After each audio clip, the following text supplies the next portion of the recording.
Joli tissu, belle couleur. Allez, c'est bon. Aujourd'hui, on va découvrir l'Orca 6 avec Gaby. Saint-Hilaire du Touvet au Déco-Est. Je compte jusqu'à 3. Allez, 3.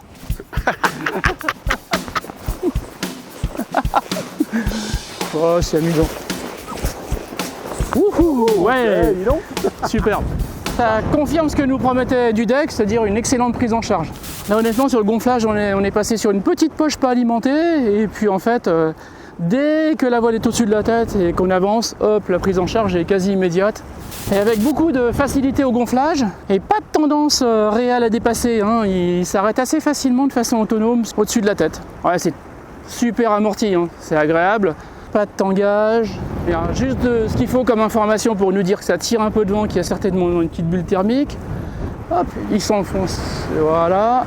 Regarde, pas de cabri massif, il est tout de suite là au-dessus de la tête. Clac, je peux le temporiser très tôt pour utiliser au mieux la masse d'air. Parfait. Toi Gaby, tu as testé pas mal de voiles hein, dans ta petite carrière. Oui, je travaillais pour Parapente Plus, donc anciennement Volume Magazine, et j'ai été quasi le seul essayeur des biplaces pour le magazine depuis 97 jusqu'à il y a 3 ans en fait. Les principaux critères et caractéristiques qu'on veut d'un biplace, c'est un gonflage assez facile, intuitif, un arrêt assez rapide au-dessus de la tête sans que ça morde trop de vent, mais un peu quand même, parce qu'on a besoin des fois de prendre un peu d'énergie pour partir un peu plus vite. Après, on veut de l'amortissement de l'air en l'air parce qu'on veut des vols assez confortables en fait. J'ai l'impression d'être chargé à rien. On se fait bouger plus en roulis qu'en tangage. Mais là, tu vois, je le maintiens, mais sans plus, quoi. On arrive au fameux pilier de l'émetteur, beau coin sud face à Grenoble, généralement avec un peu de brise de nord. C'est hyper turbulent parce que le thermique déclenche violemment sous le vent. Donc là, c'est un bon truc pour tester la solidité de la machine. À voir si on va se faire fermer. Ouais. Faible tension de la commande en virage, hein. Il est très souple. Tu vois, on a l'impression qu'il faut de l'amplitude pour jouer, mais dans le thermique, pas tant que ça en fait. Il répond assez rapidement. Tu vois la boule, là, je suis en dragon, mais j'ai ça qui me permet avec pouce index de mieux tenir la commande. Petit détail, hein, mais c'est hyper important. Hein, au bout de 5-6 biplaces dans la journée et quelques 2-3 heures de vol. Pour nous, c'est d'abord un outil de travail. Ça n'empêche que ça doit être un outil de plaisir. Il est très confortable à piloter. Hein. On va pas aller beaucoup plus loin que ça. Voilà. Allez. On n'a pas eu de problème là pour tenir la courbe, tu as vu en thermique. Il n'y a pas eu d'échappement, j'ai pas eu besoin d'en rajouter pour tenir le virage. C'est là où tu es content d'avoir une voile un peu amortie, un peu tranquille. Parce que tu peux aller chatouiller le caillou avec une grosse confiance, quoi. Quand tu as un machin qui vombit un peu, pas forcé que ça soit aussi facile que ça, les retours dans la caillasse. Et les commandes, je crois qu'elles sont très souples. Je suis pas fatigué du tout. Je le pilote beaucoup avec le poids du bras, je me laisse aller à droite, à gauche, je fais pas grand chose. Et j'en ai pas marre de piloter. Ouais, tiens, on va voir s'il tourne facilement, voilà. On va passer sans problème. Hein. Ah, tu vois, là je l'incline, il est même presque mieux en fait. J'étais un peu trop tatillon sur les commandes, là, faut lui rentrer un peu dedans, pas plus mal. Ouais, depuis un moment, je gère plus du tout la voile, quoi. Je m'en fous complètement. Je fais que de la direction, du placement. Donc ça, pour un biplace, c'est quand même très sympa. Hein. D'avoir une machine qui se fait oublier. Tu vas pouvoir voler longtemps parce que tu as un confort à bord et un confort de pilotage qui est au rendez-vous. Ça va te permettre quand même de faire du petit cross 1h30, 2 heures sans aucune inquiétude. Ouais, j'aime bien parce qu'il y a du mouvement, mais sans être alarmant. Il est marrant, en plus il fait un peu de lacet en turbulence et en fait il te dit de quel côté où est le thermique. Et moi mon Gaby, on est en train de se faire enterrer. Oui, tout à fait. Ah bah voilà. Voilà, vrai thermique. Pourquoi aller si loin? Il y en avait un ici. Après c'est normal, hein, on est devant le décollage Air Alpin. Bon, donc il y a toujours un thermique chez Air Alpin.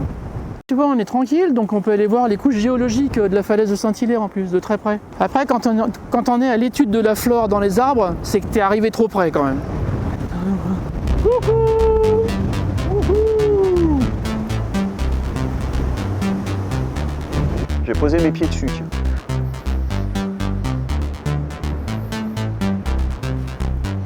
Il fait preuve de manœuvrabilité et maniabilité, hein, parce que pour se placer comme ça aussi rapidement, entre deux billes, lâcher les commandes sera plus pratique. Et donc on peut coincer les suspentes d'oreilles dans les 2 taquets coincés. On va voir s'il réagit à la commande. On va y tourner un petit peu d'un côté. Je vais le redétrimer. Allez, waouh! Allez! Ah, j'adore ça, moi! Alors on va va tester la sortie d'amortissement, donc je remets de la commande. Hop, à peine une ressource, t'as vu ça? Et tranquille, voilà. Ouais. Là on est dans du bon, tu vois, facile à mettre en œuvre. Ça ressemble beaucoup au démêlage de la Nemo qui est vraiment très très facile. Ouais, t'as des biplaces qui sont un peu plus compliqués, oui, il y a plus de ramifications en haut, les suspentes basses sont peut-être un peu plus courtes, il y a plus de lignes. Oui, là c'est bien. Ah oui, j'ai des écopes auto-videuses, tu vois, j'ai pas besoin de m'en soucier, les cochonneries sortiront toutes seules d'elles-mêmes. Bien ça, bien. Allez, on y va. Tranquille, vas-y un peu plus. Voilà, montée magnifique, tempo facile, et ben décollage sans aucune difficulté avec des conditions plus que moyennes.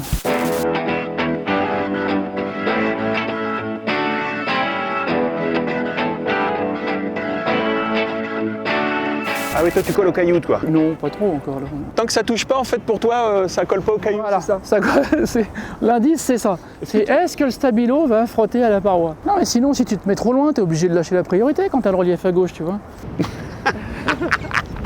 Ah ouais, alors le système d'oreille il est vraiment très sympa. On va en tirer qu'une pour pas trop mettre attaquer coinceur. Ah, et comme les Nemo, ils tournent à l'extérieur par contre. Effectivement, tu fais une oreille à droite et ils tournent à gauche. Tiens, on va regarder un truc, on va tout détrimer. Allez, hop là.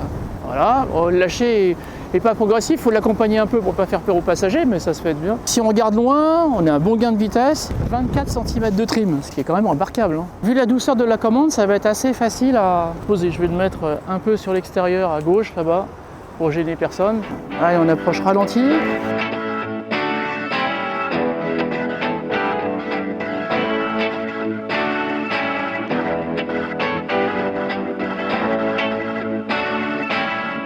On va lui laisser reprendre de la vitesse tranquillement. Je fais un truc voilà, très très standard.